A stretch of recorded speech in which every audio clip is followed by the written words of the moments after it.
Hello, mga kamaster, maraming salamat po sa lahat ng tumatangkilik ng Number 1 Supreme Warrior. Paki-follow and subscribe mga master para sa mga susunod pang mga kabanata.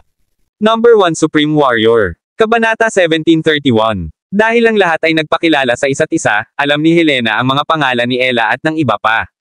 Si Ella ay may maliit na figure at may isang pares ng makikinang na magagandang mata. Binigyan niya ang iba ng isang napaka-friendly na pakiramdam. Haha, bakit kailangan mo akong pasalamatan? Nakita ko kung ano ang nangyari, kaya kailangan kong sabihin sa iyo. Tumawa si Ella at nagpatuloy, let's go. Parang nag-aaway ang mga tao sa unahan. Tara, tingnan natin kung nakababatang kapatid mo sila. Sige, tumanggo si Helena. Isang mahinang init ang sumalubong sa kanya sa pag-iisip kung paano niya nakilala ang ganoong grupo ng mga kabataan na napakamalasakit sa kanya. Si Arthur at ang iba pa ay lubos na masigasig sa kanilang paglalakbay. Kahit ano pa ang itanong ni Helena at ng iba pa tungkol sa sitwasyon ng lugar na ito, detalyado ang sagot nila. Ito naman ang nagpaalam sa kanila tungkol sa lugar. Sa sandaling ito, si Jackie at ang iba ay nakakuha ng isang tiyak na dami ng masiglang damo sa buong araw. Hindi nila pinabayaan ang sino man sa mga taong iyon at pinatay silang lahat. Gayunpaman, nakita rin nila ang mga katawan ng ilang miyembro mula sa mga puwersa ng mainland sa kanilang paglalakbay. Ang ilan sa kanila ay dapat na namatay sa pakikipaglaban sa mga miyembro ng puwersa mula sa mga dagat habang ang ilan sa kanila ay namatay sa pakikipaglaban sa mga halimaw na hayop, novel drama. Nalaman din ni Jackie at ng iba pa na may mga away sa gitna ng mga pangalawang klaseng aristokratikong pamilya mula sa mainland. Nagkalat ang kanilang mga katawan sa buong lupa. Halata na ang mga taong ito ay nawalan ng katwiran sa pagpasok sa lugar at nakita ang masaganang mamahaling bagay. Hindi nila naisip na magtulungan at walang kaalam-alam sa presensya ng mga aboriginal na puwersa sa lugar na ito.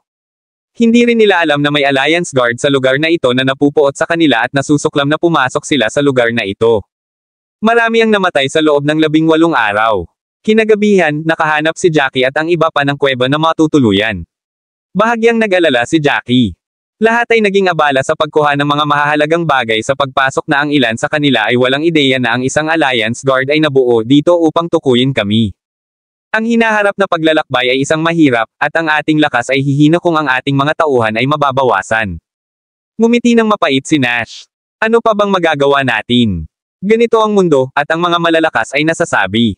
Higit pa rito, maraming tao ang hindi pa nakakita ng third-grade spirited na damo sa labas. Ang lugar na ito ay hindi lamang may third-grade spirited na damo, ngunit mayroon ding mga pang-apat na baitang. Paanong hindi sila kontento sa kanilang puso? Paanong hindi sila mababaliw dito? Tingnan ng mga elder mula sa Hall of Divine Royal, inaasahan nila ang pagkamatay ni Hallmaster Matthew sa sandaling makapasok sila sa pinakamataas na antas ng Diyos upang sila ay maging susunod na Hallmaster. Ang nakangiting si Alejandro ay tumawa, haha, si Angus Mosley ay isang biro at iniisip niya na siya ay makapangyarihan matapos makapasok sa ikalawang baitang Ultimate God level. Hindi sumagi sa isip niya na maging Hallmaster ng Hall of Divine Royal, gusto niyang pamunuan ang lahat ng puwersang pumasok sa lugar na ito at gusto niyang magpasakop ang lahat sa kanya. Patayong bar. Sa palagay ko ay dapat kong ipagpatuloy na subukan ang paglilinang ng mga third-grade intermediate na table tasks.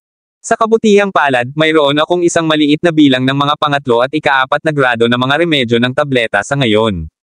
Sa huli, mapait na ngumiti si Jackie at inilabas ang kanyang peel furnace gamit ang pitik ng kanyang kamay. Pagkatapos ay inilabas niya ang mga sangkap para sa paglilinang ng mga third-grade intermediate na table tasks at sinimulang linangin ang mga ito. Kabanata 1732. Siyempre, ang paglilinang ng mga pangatlong baitang intermediate na table task ay malayong mas mahirap kumpara sa pangatlong baitang elementarya na mga table task. Maraming beses nang sinubukan ni Jackie sa nakaraang buhay, kaya alam niya ang lasa ng kabiguan. Habang nililinang niya ang mga table task sa buong gabi, ang antas ng kanyang kahusayan ay bumuti kumpara sa kung ano ang mayroon siya kahapon. Halos magtagumpay siya sa kanyang unang pagtatangka at nabigo lamang noong nabuo niya ang tableta. Hindi lang si Jackie ang nabigo, ang iba ay medyo naawa din. Pagkatapos ng lahat, ang mga sangkap na nausayang sa bawat kabiguan ay sapat na upang malungkot ang lahat. Ayos lang. Nakikita namin ang kaunting mga pagpapabuti dito, kaya huwag mag-over-exercise ang iyong sarili. Ikaw ay nasa isang malambot na yugto, ngunit ikaw ay bumuti ng husto. Si Selena, na nakaupo sa gilid, ay nakaramdam ng kirot sa kanyang puso nang makita niyang natatakpan ng may kintab na pawis ang noo ni Jackie. Pagkatapos ay sinubukan niyang tiyakin si Jackie. Huwag kang mag-alala, kaya ko. Kung tutuusin, bumuti ang aking husay sa pakikipaglaban, at tumataas ang aking lakas ng pag-iisip. Ang bilis ng third grade elementary pill ay walang naitutulong sa aking kasalukuyang husay sa pakikipaglaban, dahil wala itong ibinibigay kundi isang mabagal na pagtulak sa aking husay. Sa kabaligtaran, kung magtanim ng isang third grade intermediate na tableta, makakaranas ako ng mas magandang resulta. Napatingin si Jackie kay Selena na nakatayo sa gilid. Alam niya na kung ipagpapatuloy niya ang paglilinang ng mga tabletop sa elementarya sa ikatlong baitang, ang kanyang husay sa pakikipaglaban ay magtataas lamang ng isa pang antas dahil siya ay nasa ika-4 na baitang Ultimate God level. Bagamat sapat na iyon para itaas ang inggit ng iba, hindi siya nasisiyahan. Naunawaan niyang mabuti na ang hinaharap ay may mga potensyal na banta. Kahit na naabot na niya ang pang-4 na baitang pang-Diyos na antas, ang pakikipagkite sa mga nasa ika-7 baitang pang-ibabaw na antas ng Diyos ay hindi makakapagpahirap sa kanya. Lahat ng iyon, pero pakiramdam niya ay hindi pa rin sapat. Matapos maging matatag ang kanyang kaharian, ang kanyang husay sa pakikipaglaban ay tataas ng 2 antas ng walang putol kung makakainom siya ng mga third grade intermediate na tabletop sa hinaharap. Kung nangyari iyon, siya ay nasa 6th grade Ultimate God level, at ito ay isang piraso ng cake upang patayin ang mga nasa 7th grade o 8th grade Ultimate God level. Hindi siya manganginig kung haharapin niya ang mga nasa 9th grade Ultimate God level pagkatapos noon. Higit pa rito, nagpa siya si Jackie na tulungan si Selena na iangat ang kanyang spell. Kinailangan niyang pataasin ng mabilis ang kanyang level ng cultivation pills para doon, at makumplito lamang niya ang kanyang pangako kung ang antas ng kanyang cultivation pill ay patuloy na tumaas. Pagkatapos niyang tiyakin sa kanila, kinuha ni Jackie ang isa pang hanay ng mga sangkap gamit ang pitik ng kanyang mga kamay at inulit ang kanyang ginawa. Ito ay isa pang round ng paglilinang. Dapat sabihin na ang mga talento ni Jackie sa paglilinang ng mga tabletops ay magiging sanhi ng labis na paghanga sa kanya ng unang elder ng pamilya Cabello, si Kevin Cabello. Kahit na nabigo siya sa tuwing nagtatanim siya ng mga tabletops, napansin nila na nagsimula siyang bumuti sa bawat pagtatangka ng paglilinang ng tableta. Ito ay alinman sa kanyang pagkakahawak ng apoy, o sa mga tuntunin ng paglilinis ng solusyon ng tableta. Malapit na ako! Malapit na ako! Nabigo rin ang pangalawang tableta, ngunit kumislap ang kislap ng pananibik sa mga mata ni Jackie. Talagang magtatagumpay ako kung magbibigay ako ng higit na pansin sa susunod. Talaga? Haha! Sige! Kinakabahan kami para sa iyo habang pinapanood ka namin, ngunit sa palagay ko ay gagana ito ngayon, at tiyak na matatapos mo ito. Nakakurba ang labi ni Daniela habang nakaupo sa malayo. Sa lahat ng oras na ito ay nakatingin siya kay Jackie at pinagmamasdan siya habang naglilinang ng mga tabletops. Nagdala ito sa kanya ng labis na kagalakan tulad ng ginawa niya. Ang ganda! Sinong mag-aakala na makukuha mo ito sa ganoong kaikling panahon? Kabanata 1733. Tumango si Nash bilang kasiyahan bago niya sinabi kay Jackie ng may pag-aalala, sa palagay ko dapat kang magpahinga para sa natitirang bahagi ng gabi at ipagpatuloy ang pag-aaral sa pagtatanim bukas. Alam kong magtatagumpay ka bukas ng gabi. Pare, wala kang dapat alalahanin sa akin. Mauna na kayo at magpahinga muna, para mapataas ng lahat ang kanilang galing sa pakikipaglaban. Kailangan ko lang magpahinga ng kalahating oras para gumaling bago isipin kung ano ang naging mali sa aking paglilinang. Alam kong magtatagumpay ako sa susunod. Tumanggi akong isipin na hindi ako makakapagtanim ng isang tableta ngayong gabi. Sa wakas ay nakakita na si Jackie ng pag-asa at medyo nasiyahan sa paglilinang ng mga tabletops noong gabing iyon. Paano niya pipiliing magpahinga sa gabi? Sa bagay, ang paglilinang ng mga tabletops ay umasa sa damdamin ng isang tao. Kung sila ay naruroon, ang paglilinang ay magiging lalong makinis na may malaking pagtaas ng pagkakataon. Wala ni isa sa kanila ang nagpatuloy sa pagkumbinsi kay Jackie nang makita nila kung gaano siya kapersigido. Kaya, ang iba ay nagsimulang magsanay ng tahimik sa malapit. Matapos magpahinga ng ilang oras, inilabas ni Jackie ang ikatlong set ng mga sangkap. Pagkatapos ay huminga siya ng mabigat bago niya sinimulang painitin ang kanyang peel furnace at ipinagpatuloy ang paglilinang ng tableta. Unti-unting lumipas ang oras, at makalipas ang halos isang oras, ngumiti si Jackie. Dahan-dahan niyang itinaas ang kanyang kanang kamay bilang isang perpektong bilugan na tableta na may mahinang amoy na karaniwang lumilipad paitaas ang isang tableta na lumulutang sa kanyang harapan. Haha, nagawa ko na. Sa wakas nagawa ko na. Ang kulay ng tabletang ito ay nagpapahiwatig na ito ay isang top grade na tableta. Hindi masama. Hindi masama. Tiningnan ni Jackie ang tableta sa harap niya, at excitement ang nakasulat sa buong mukha niya. Sa wakas siya ay isang hakbang na mas malapit sa paglilinang ng mga tabletang pang-4 na baitang. Dahil kaya niyang magtanim ng mga third grade intermediate na table tasks, si Nash at ang iba pa ay makakainom ng mga third grade na intermediate na table tasks sa hinaharap. Iyan ay lubos na nakinabang sa lahat sa mabilis na pagtaas ng kanilang husay sa pakikipaglaban. Maaaring sabihin na ang tagumpay ni Jackie sa pagiging isang third grade intermediate alchemist at ang tagumpay ng paglilinang ng tabletang ito ay hindi kapani-paniwalang mahalaga. Hindi kapani-paniwala. Ito ay hindi kapani-paniwala. Talagang sanay ka dito, young Master Jackie. Nagawa mo na rin sa wakas. Halos sumayaw si Alejandro sa tuwa. Talagang master ka sa mundo ng paglilinang ng tableta. Hindi, dapat ikaw ang cream of the crop. Hindi pa ako nakakita ng isang tao na may ganoong bilis ng pagpapabuti. Haha, ang galing. Hanggat nagtagumpay ka sa unang pagkakataon, magagawa mong magtagumpay sa pangalawang pagkakataon. Pagkatapos nito, kailangan na lamang niyang Master Jackie na maghanap ng mga sangkap na kailangan upang linangin ang partikular na tableta na ito at patuloy na linangin upang madagdagan ang posibilidad na magtagumpay. Magagawa mo lang subukan ang mga pangatlong grade-ong premium na table task kapag tumaas ang iyong posibilidad na magtagumpay. Sa hinaharap, maaari mo ring subukan ang mga tabletang pang-apat na baitang at maging isang alchemist sa ika-4 na baitang. Si Kenneth, Titus, at ang iba ay masayang-masaya para kay Jackie. Ano ang pumihil sa pamilyang puti na bumangon kasama ang isang mahusay na alchemist tulad ni Jackie sa kanilang hanay?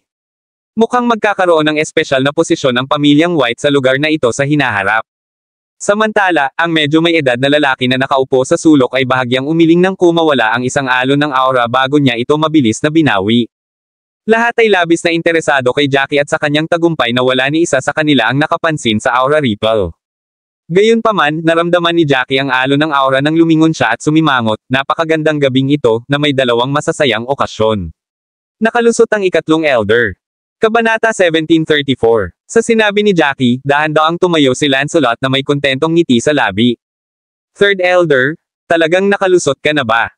Tuwang-tuwa si Nash nang mabalitaan niyang nakalusot si Lancelot. Tumingin siya sa kanya nang may pag-asa at gustong i-double confirm kung totoo ito. Tumango si Lancelot nang magtama ang kanilang mga mata na puno ng pag-asa. Ito ay hindi madali, nakikita na ako ay nabigo noon, ngunit sa wakas ay nagtagumpay ako sa pagkakataong ito. Kung nakuha ko lang ito sa unang pagkakataon, nasa third grade ultimate god level na ako tulad ninyo ngayon.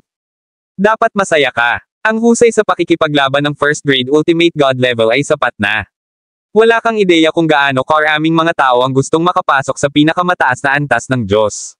Higit sa lahat, mabubuhay ka sa loob ng 200 taon kapag nakalusot ka na sa pinakamataas na antas ng Diyos.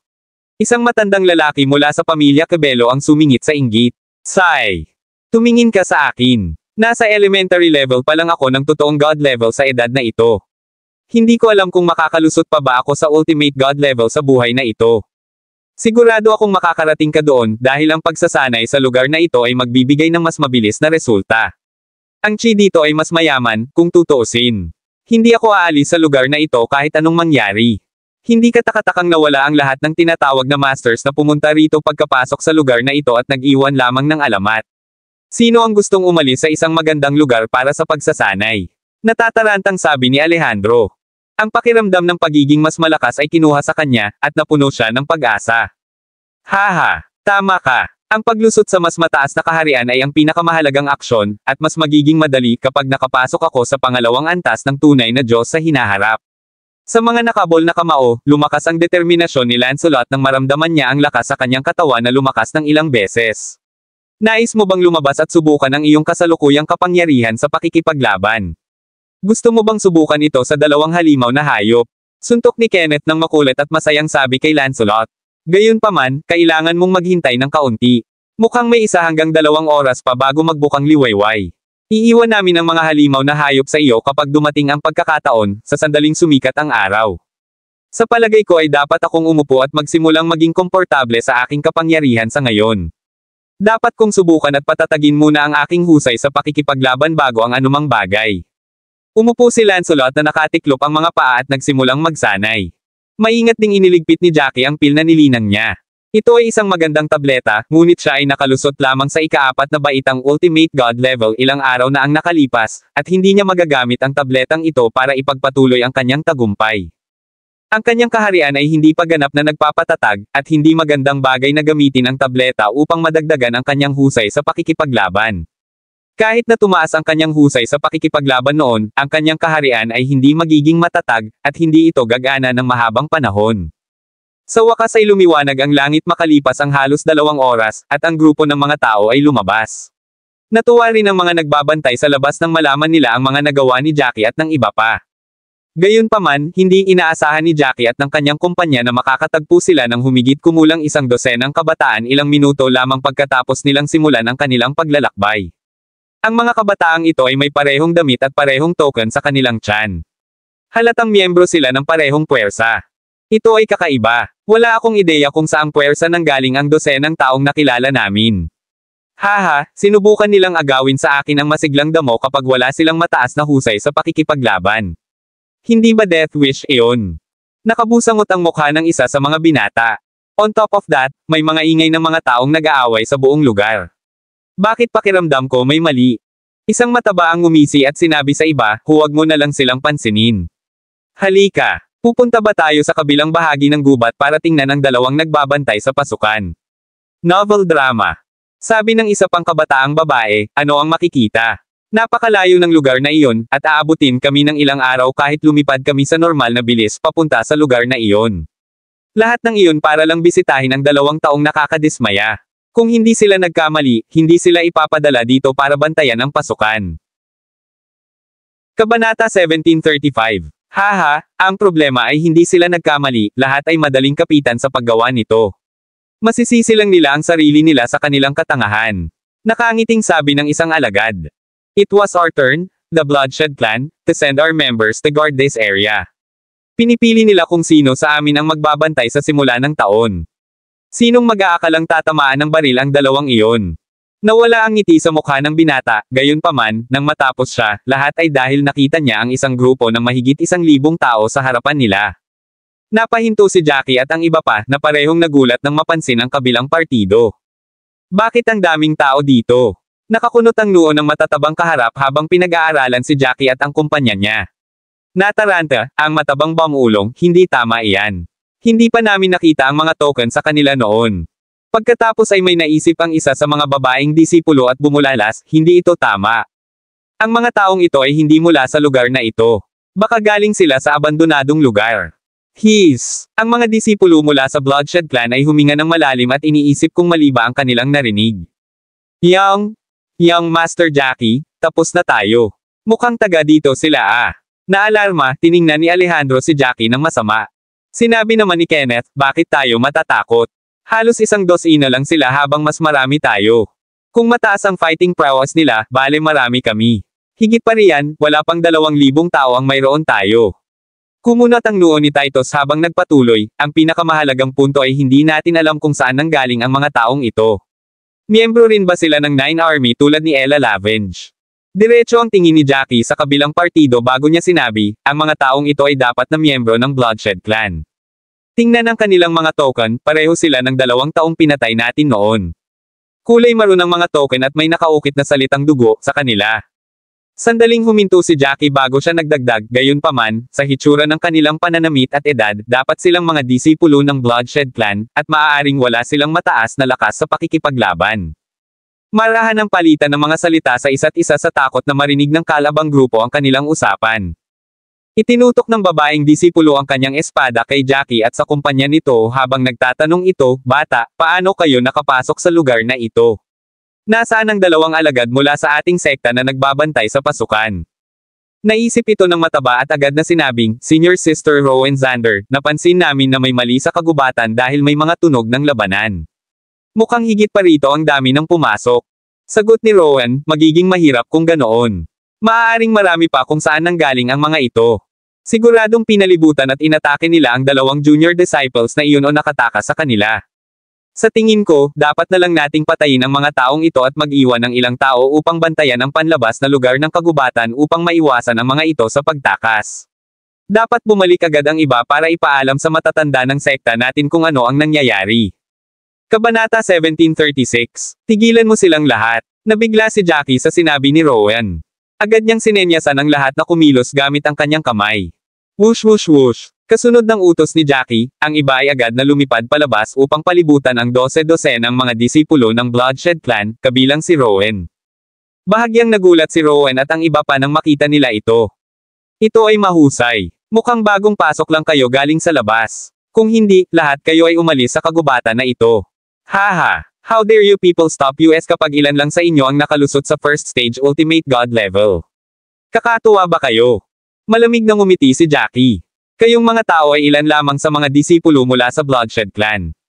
Paano mo malalaman kung hindi mo kami kalaban kung hindi mo susubukan? Higit pa rito, magiging mahirap kung pahihintulutan namin ang iyong mga tao na bumalik at ipaalam sa iba na magpadala ng mga tunay na Panginoon dito. Agad na hinigpitin ng mataba ang kanyang mga kamao at si Chi ay lumundag sa ibabaw nila. Siya ay talagang nasa pangatlong yugto ng Ultimate God level. Malamig siyang ngumiti at sinabing, "Bata, nakikita mo ba ito?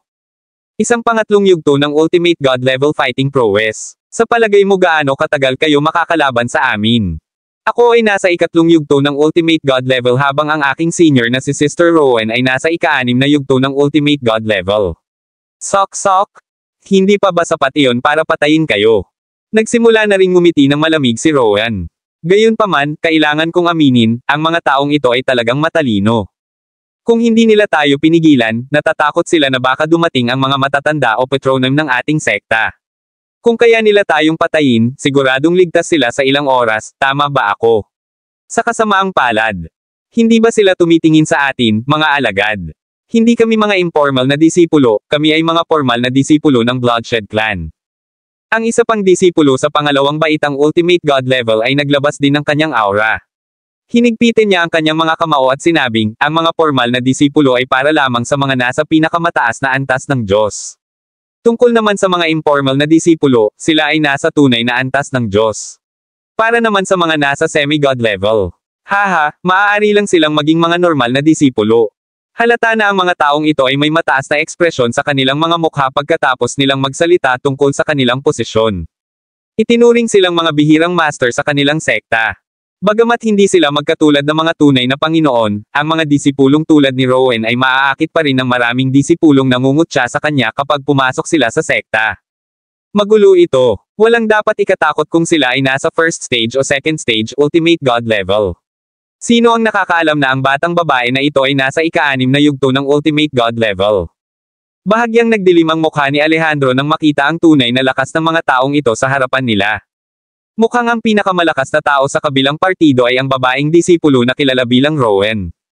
Ang iba ay dapat nasa first stage o second stage Ultimate God level. Kahit na sila ay nasa ikatlong yugto o ika-4 na yugto ng Ultimate God level, wala silang dapat ikatakot batay sa kanilang pakikipaglaban. Ang galing at ang lakas ng pakikipaglaban ni Jackie. Gayunpaman, alam niya na si Jackie ay nasa ikatlong yugto din ng Ultimate God level. Matatalo kaya niya ang batang babae sa pang-6 na yugto ng Ultimate God level. Kamakailan lang ay pumasok kami sa lugar na ito ngunit hindi mo kami maaaring maliitin. Kung nabangga mo yung ibang kakapasok lang tulad namin, baka magka-problema sila. Gayunpaman, kayo ang may problema ngayon. Na nakilala mo kami. Hinigpitin ni Jackie ang mga kamao nang walang pakialam. Sa isang pag-iisip, dahan daw ang pinakawalan ng isang alo ng sobrang nakatagong aura at isang bahagyang gininto ang chi ang bomb-alot sa kanyang mga kamao. Isang husay sa pakikipaglaban ng pang-4 na yugto ng Ultimate God level, paano ito posible? Paano mabilis na umunlad ang kanyang husay sa pakikipaglaban? Agad namang nagulat si Rowan nang masaksihan niya ang galing ni Jackie sa pakikipaglaban. Hindi niya inaasahan na ang mga taong kakapasok lang sa lugar kamakailan, ay may ganoong husay sa pakikipaglaban. Kabanata 1737. Hindi naman, nasa 4th grade Ultimate God level na siya. Nagkatinginan sina Alejandro at Nash na tulala. Palagi nilang iniisip na si Jackie ay nasa 3rd grade Ultimate God level pa rin, tulad nila. Sa hindi inaasahan, ang taong ito ay nakamit na ang pang-4 na baitang Ultimate God level at ito ay bahagyang lampas sa kanilang inaasahan. After observing and discovering that Jackie was really in the 4th grade Ultimate God level, Alejandro said, may pag-asa na mapatay ang kalaban kung nasa 3rd grade Ultimate God level siya, di ba? Kung tutuusin, mataas ang combat power ni Jackie. Kung ganoon, matutulungan pa rin natin si Jackie pagkatapos nating mapatay ang iba. This time, mukhang mananalo na tayo. Oo, magandang balita iyan. Si Jackie ay dapat na nabasag sa 3 antas sa isang go dati ngunit hindi niya sinabi sa amin. Ngayon, ang puso ko ay payapa na. Hindi rin nakaimik si Nash habang nagsasalita, niloko pa siya ni Jackie at itinago ito sa kanya. Haha, isang husay sa pakikipaglaban ng pang-apat na baitang Ultimate God level ang planong patayin ang disipulo ng Bloodshed Clan na tulad natin na nasa pang-anim na baitang Ultimate God level. Nananaginip ka ba? Tumawa ng malakas ang mataba sa kabila ng marinig ito. Isantibi muna natin ang mga formal na alagad mula sa sekta, ang galing mo sa pakikipaglaban ay mabilis na nakatambak pagkatapos mong makapasok sa lugar na ito. Magiging matatag kaya ang ganitong husay sa pakikipaglaban. Higit pa riyan, plano mo pang patayin si Senior Sister Rowan, sino ang mas mataas sa dalawang antas. Hindi ka ba nananaginip? Tama na yan. Masyadong walang muwang ang mga taong ito. Sila ay dapat na ilang mga casual na tagapagsanay na hindi pa nakaranas ng mundo. Nakangising sabi din ng isa pang lalaking disipulo. Tigilan mo na ang pakikipag-usap sa kanila. Iwanan mo ang binatang ito para sa akin at maaari mong patayin ang iba para sa akin. Gawin natin itong isang mabilis na labanan, maintindihan. Tinitigan ni Rowan si Jackie na may malamig na ekspresyon sa mukha. Mukhang matagal na kayong nandito, siguro mga araw at buwan pa. Humph! Gayunpaman, kahit gaano ka kay-talento, tiyak na papatayin ko kayong lahat ngayon. Bakit hindi pwede guys? Manatili lang sa abandonadong mundo ng masunurin. Bakit kailangan ninyong pumasok sa isang lugar kung saan hindi kayo dapat pumunta sa tulad nitong sagradong lugar? Suicidal lang yan. Malamig na ngumiti si Jackie at tinitigan din siya. Matapos makapasok sa pang-apat na baitang Ultimate God level, ito ang unang pagkakataon na nakilala niya ang isang taong may mas mataas na husay sa pakikipaglaban kaysa sa kanya. Maaari niyang samantalahin ang pagkakataong ito upang subukan ang lakas ng kabilang partido at husgahan kung gaano ang kanyang kapangyarihan sa pakikipaglaban. Gusto niyang malaman kung madali ba niyang matatalo ang mga ito o kailangan niyang magsumikap para magawa iyon. Gayunpaman, kahit ano pa iyon, bahagyang kumpiyansa pa rin si Jackie na talunin ang pang-anim na baitang Ultimate God level na babaeng disipulo na nakatayo sa kanyang harapan. Ninakaw ninyo ang chi at kinuha ninyo sa lugar namin hanggang sa lugar na ito para yumaman ang lugar na ito sa chi para madali kayong magsanay. Ngayon, naglakas loob ka pa ring tawagin ang lugar na ito na sagradong lugar. Napaka-selfish nyo talaga. Biglang sumulpot si Jackie sa harap ng kabilang party at galit na sinuntok ang babaeng disipulo. Marami ka talagang alam pero mapanghihimasok ka. Kami ay orihinal na namumuhay ng magandang buhay dito. Humph! Dahil hindi kayo kumbinsido, lumaban tayo, and shall the fittest survive. Hindi sumuko ang babaeng disipulo. Pagkatapos niyang magsalita, ang chi sa kanyang mga kamao ay lumundag palabas at direktang sinalubong niya ang suntok ni Jackie. Kabanata 1738. Boom! Nagsalubong ang magkabilang kamao at maririnig ang isang malakas na putok. Isang malaking pagbabago bago din ang enerhiya mula sa kung saan nagtagpo ang dalawang kamao. Ay imposible. Naramdaman ni Rowan na may mali nang magsalubong ang kamao niya kay Jackie S. Nakakakilabot ang kapangyarihang nagmumula sa kamay ni Jackie at napakalakas nito hanggang sa hindi na niya kayang pigilan. Talagang hindi siya makapaniwala na ang lakas ng isang tao sa pang-apat na yugto ng Ultimate God level ay mas malakas kaysa sa kanya, na nasa ika-6 na yugto ng Ultimate God level. Bang! Nang matapos siyang magsalita, hindi na nakayanan ni Rowan. Siya ay pinalipad paatras at lumipad ng halos 100 talampakan ang layo bago halos hindi niya mapatatag ang sarili. Hindi niya maiwasang makatikim ng matamis na sarap sa kanyang lalamunan at bumuhos ang isang bibig ng dugo. Lubhang namutla ang mukha niya. Masama ito, Senior Sister Rowan. Ang ilan sa kanila ay nasa pangatlong baitang Ultimate God level. Sa oras na ito, nagsimula na ring sumigaw ng malakas ang iba pa niyang junior na mga kapatid. Inisip nila noong una na napakadaling patayin ang mga nanghihimasok na ito. Gayunpaman, natuklasan nila pagkatapos ng unang pakikipag-ugnay na mayroong hindi lamang mga Panginoon sa antas ng Diyos sa unang baitang sa kanila, mayroong ilan na nasa pangatlong baitang panghuling antas ng Diyos. Haha, ngayon mo lang nalaman yan. Huli na. Tumawa si Alejandro at direktang hinampes ng suntok ang isang lalaki sa first stage Ultimate God level sa lupa. Ang mga butil ng alikabok ay lumipad mula sa lupa. At malubhang nasugatan ang kanyang kalaban. Masyadong malakas ang lalaking ito pero matitikman niya ang aking martial skills. Ang kanyang lakas ay napakalakas, ngunit ang kayamanan ng chi sa kanyang katawan at ang kanyang martial skills ay maaaring hindi kasing lakas ng sa akin. Si Rowan ay may hindi tiyak na tingin sa kanyang mga mata. Napapaligiran na sila ng husto at hindi na makahawak ng matagal ang mga junior niya. Gayunpaman, wala siyang pakialam sa kanilang buhay. Ang kailangan lang niyang gawin noon ay patayin ang lalaking nasa harapan niya. May pag-asa siyang manalo basta nagawa niyang patayin si Jackie. Kinuha ni Rowan ang isang espada gamit ang isang pitik ng kanyang kamay habang iniisip niya ito at direktang iwinagayway ito pasulong. Nakita ni Jackie na nagsimula ng gumamit ng martial skills ang kabilang partido at hindi siya nang ahas na mag-react ng walang ingat. Gamit ang pitik ng kanyang palad, inilabas niya ang kanyang espada at itinurok dito si Chi bago hamampas. Whoosh whoosh. Dalawang kakilakilabot na laslas ang nagtagpo sa isa't isa makalipas ang ilang sandali. Pagkatapos, isang kakilakilabot na bumang na tunog ang maririnig. Boom! Ang hindi inaasahan ni Rowan ay nagawa lamang ng kanyang pag-atake na labanan ang pag-atake ni Jackie sa napakaikling panahon bago tuluyang natalo ang pag-atake. Hindi nagtagal, ang pag-atake ni Jackie ay nagpatuloy sa paglalakbay at dumiretso sa kanya. Ang pag-atake ay dumating sa harap niya sa isang iglap. Imposible ito. Paanong hindi ko matatalo ang isang taong kamakailan lang ay dumating mula sa inabandonang mundo? Baka sa mukha ni Rowan ang hindi makapaniwalang ekspresyon. Direktang dumapo sa kanya ang pag-atake, na nahahati ang kanyang katawan sa dalawa. Selena, tingnan mo. Ang lakas talaga ni Jackie. Si Daniela at Selena ay hindi sumali sa labanan. Pagkatapos ng lahat, sapat na ang pag-akyat ni Jackie, Nash, at iba pa. Sa halip, tumayo sila sa labas at pinanood ang labanan. Oo, hindi ko talaga akalain na ganito kabilis matatapos ang laban na ito. Mayroon pa siyang ilang makapangyarihang martial skills na hindi pa niya ginagamit. Bahagyang ngumiti din si Selena at tumango. Kabanata 1739. Hindi nagtagal at natapos ang labanan at ang 12-12 ng mga disipulo mula sa Bloodshed Clan ay napatay sa lugar. Mukhang halos lahat ng formal na disipulo ng Bloodshed Clan ay nasa Ultimate God level. Buti na lang at wala silang mataas na husay sa pakikipaglaban, at hindi marami sa kanila. Magiging mahirap kung mayroong maraming tao na may mataas na husay sa pakikipaglaban o kung marami silang mga tao. Pinunasan ni Kenneth ang malamig na pawis sa noo at tinignan ang mga bangkay na nakahandusay sa lupa. Bumaba din si Jackie at kinuha ang singsing ni Rowan bago niya sinabi, siguro kung may anumang kayamanan sa singsing ng disipulong ito. Pagkatapos mag-obserba ng ilang sandali, nakahanap talaga siya ng napakagandang 3rd grade intermediate martial skill, Twin Dragon's Feast. Ito ay mahusay. Kinukuha ko ang martial skill na ito.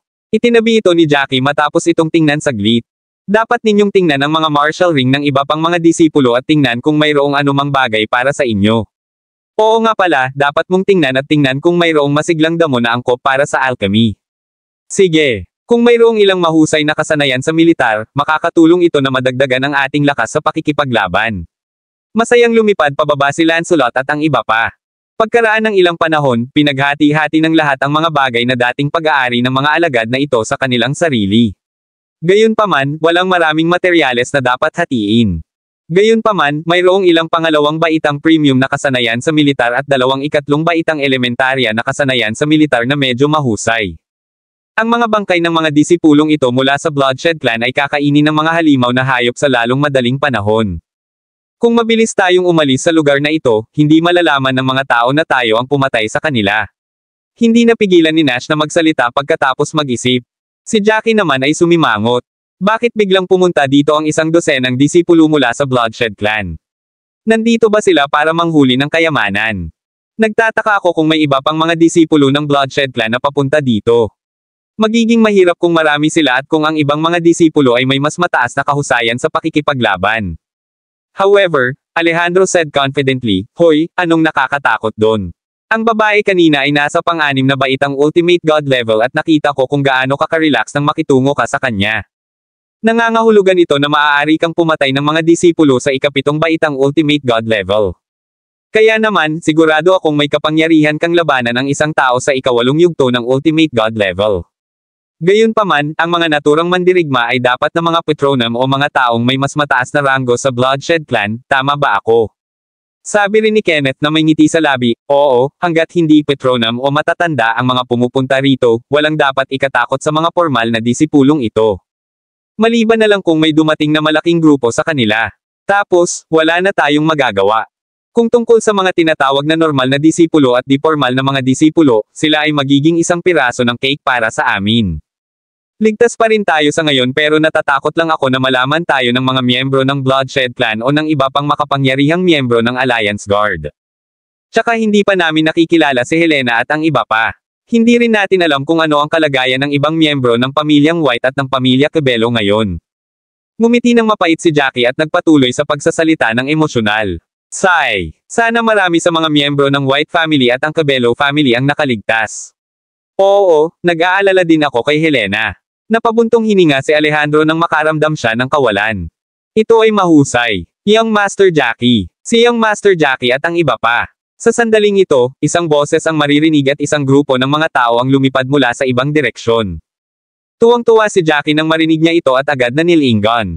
Sina Lie, Chad, Mason, at iba pa. Mayroong talagang higit sa 1,000 miyembro ng pamilyang puti kasama nila. Bukod pa riyan, sina William, Joseph, at ang iba pa ay kasama nila sa paglalakbay. Maganda ito dahil marami na kaming nakilalang pamilyar na mukha. Mayroong higit sa 1,000 tao dito. Nakahinga naman ng maluwag si Jackie nang makita ang mga pamilyar na mukha na ito. Kabanata 1740. Ang galing nito. Si Jackie talaga at yung iba pa. Si Ethan at ang iba ay labis na nasa sabik nang lumipad sila. Ito ay kahanga-hanga. Buti naman at walang nangyari sa inyo. Napatingin si Jackie sa mga pamilyar na mukha sa harapan niya at sabay na kinikilig. Oo, nakapasok na tayo sa huling yugto ng tunay na antas ng Diyos. Kahanga-hanga ang lugar na ito dahil hindi lamang mayroong 3rd stage spirited grass, mayroon ding 4th stage spirited grass. Marami na kaming pinagbuti sa wala pang 20 araw ng pagpasok sa lugar na ito. Sabi ni Sam na may ngiti sa labi. Lahat sila ay parang punong-puno ng beans. Ganun ba? Mahusay. Nakikita ko na ang lahat ay lubos na nag-improve. Mabuti na lang at naabot na nina Abner at Ethan ang intermediate stage ng tunay na antas ng Diyos. Tumango si Jackie bilang kasiyahan. Ang kanilang husay sa pakikipaglaban ay halatang bumuti ng husto kumpara sa dati. Kung ipagpapatuloy nila ang pagsasanay sa lugar na ito, magkakaroon sila ng pagkakataong makalusot sa pinakamataas na antas ng Diyos sa lalong madaling panahon. Lahat ng tao ay gumawa ng ilang mga pagpapabuti ngunit nakakita din kami ng maraming pagkamatay sa aming paglalakbay. Ilang araw na ang nakalipas, natuklasan namin ang mga bangkay ng ilang miyembro ng pamilyang White. Mukhang pinatay sila ng mga miyembro ng pamilya Lagorio at Hall of Divine Royal. Hindi nagtagal ay may naisip si Nick Ini at sinabi sa lahat na may pagkasimangot sa kanyang mukha. Humph! Papatayin ko talaga ang mga taong iyon mula sa Hall of Divine Royal at Cloud Sky Sect. Malamig na yumuko si Jackie at hinigpitin ang kamao sa sinabi nito. Sino ang mga taong ito? Hindi nagtagal ay natuklasan ni Ethan ang mga bangkay sa sahig at bahagya siyang nataranta. Halatang napagtanto niya na hindi ito isa sa mga puwersang pumasok sa lugar mula sa pagtingin sa damit. Sa mga alagad. Sigh. Mahabang kwento. Tara, pag-usapan natin yan on our way. Napabuntong hininga si Jackie at ipinagpatuloy ang pag-akay sa grupo patungo sa lugar kung saan maririnig ang ingay ng mga taong nag-aaway. Sa kakahuyan, nakita ni Helena na isang malaking bilang ng mga miyembro mula sa pamilya Cabello at pamilyang White ang sumali sa kanyang grupo, na pinalawak ang buong pangkat ng mga tao. Gayunpaman, kahit na marami na silang napatay na tao mula sa Hall of Divine Royal, hindi pa rin niya nakilala ang kanyang mga nakababatang kapatid na babae at ama. Tila nakita ng pangalawang elder ng pamilya Cabello ang lungkot sa mukha ni Helena. Napangiti siya ng walang magawa at sinabi kay Helena, "Unang misis, walang dapat ikabahala. Ang master ng pamilya at ang iba pa ay may mataas na husay sa pakikipaglaban at kung sila ay mapalad na makakuha ng isang martial art technique nang sila ay pumasok sa lugar, narating na nila ang first stage ultimate god level sa ngayon. Bagamat maraming malalakas na halimaw na hayop sa lugar na ito, walang mangyayari hanggat ang Panginoon ng pamilya at ang iba ay manatiling alerto." Oo, Miss Helena. Makakapag-relax ka dahil sigurado akong walang mangyayari. Sumunod din si Angus sa tabi nila na may ngiti sa labi. Tuwang-tuwa siya dahil paminsan-minsan ay napapatingin siya sa kagandahang nasa harapan niya. Para naman kay Sky, malamig ang ekspresyon ng mukha niya sa lahat ng oras na ito at galit na galit siya. Gusto niyang humanap ng pagkakataon na patayin si Helena para hindi nakawin ng nakakaakit na babaeng ito ang kaluluwa ng taong gusto niya. Noong nakaraan, tiwala pa rin siya kapag may iniisip si Angus kay Ella. Kung tutuusin, bagamat magandang babae si Ella, maganda rin naman siya. Mas malaki man lang ang boobs niya kaysa kay Ella. Gayunpaman, wala siyang tiwala ng kaharap ang kagandahan ni Helena. Hindi lang siya kasing ganda ni Helena, maging ang kanyang figure ay hindi rin maihahambing kay Helena. Kahit paano niya ikumpara ang sarili kay Helena, mabibigo pa rin siya. Maraming salamat mga Kamaster sa walang sawang pagsusubaybay, isang like, share, and subscribe naman dyan mga Kamaster. Abangan ang susunod pang mga kabanata.